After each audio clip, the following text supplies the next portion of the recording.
Semesta 24 12 Agustus 2022 mengetengahkan informasi tentang kilas sejarah peristiwa berdarah di Siantar Hotel.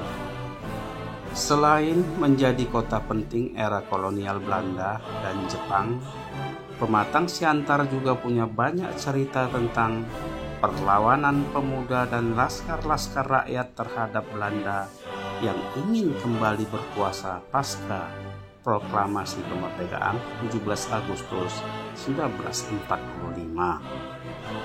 Salah satunya adalah peristiwa Siantar Hotel berdarah yang terjadi pada tanggal 15 Oktober 1945. Ketika itu Siantar Hotel dijadikan markas tentara Jepang dan tentara kolonial Nederland Indisch Leger bentukan Belanda. Siantar Hotel berada di lokasi yang sangat strategis di pusat kota Pematang Siantar, persisnya di Jalan W.R. Supratman nomor 3. Siantar Hotel dibangun pada masa kolonial Belanda tahun 1913 dan diresmikan tanggal 1 Februari 1915. Hotel ini didirikan oleh 3 orang berkebangsaan Swiss, yakni Dr. Ernst Surbeck, seorang dokter hewan, Hedwig Eus Surbeck, dan Lydia Rosa Otto Surbeck. Sebagai pendiri dan pemilik, mereka kemudian mempercayakan pengelolaannya kepada Eugen Reps Otto sebagai direktur utama. Tahun 1969, kepemilikan hotel ini beralih kepada Julianus Huta Barat dan kemudian dikembangkan dengan penambahan kamar, lobi, restoran serta renovasi sejumlah kamar.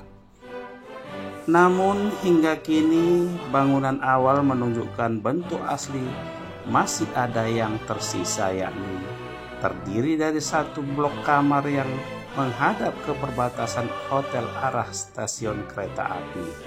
Siantar Hotel ini memiliki sejarah penting bagi perjuangan merebut kemerdekaan di kota Pematang Siantar, karena lokasi ini pernah dijadikan oleh Jepang sebagai markas setelah Belanda menyerah kepada sekutu pada tahun 1942. Namun pasca kemerdekaan, para pemuda kemudian menyerang tentara Kenil yang juga bermarkas di Siantar Hotel. Pertempuran yang dikenal dengan peristiwa Siantar Hotel berdarah ini masih berkaitan dengan datangnya pasukan Nederland Indisch Civil Administration, pemerintahan sipil Hindia Belanda, ke sejumlah wilayah di Indonesia pasca kemerdekaan. Kedatangan pasukan Nika ini membuktikan jika Belanda tidak rela Indonesia merdeka dan menjadi negara berdaulat.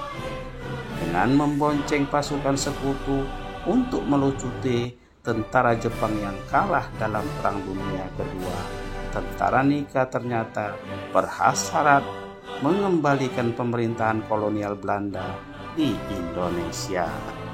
Ambisi Belanda yang mendapat sokongan tentara sekutu memicu perlawanan rakyat di berbagai tempat di Indonesia, termasuk di Sumatera Utara, khususnya di kota Pematang Siantar. Beberapa kali barisan pemuda dan laskar-laskar rakyat terlibat konflik dengan Belanda di sejumlah lokasi di kota Pematang Siantar secara bergerilya. Sejak itu, setiap pagi dan sore mereka mengibarkan dan menurunkannya di depan markas mereka. Para pemuda tak peduli meski kerap mendapat intimidasi, bahkan tembakan-tembakan dari tentara Kenil di Siantar Hotel maupun dari pos perjagaan. Demikian informasi ini disampaikan untuk dapat diketahui dan dimaklumi. Selanjutnya kami dari Semesta 24 mengucapkan terima kasih atas perhatiannya.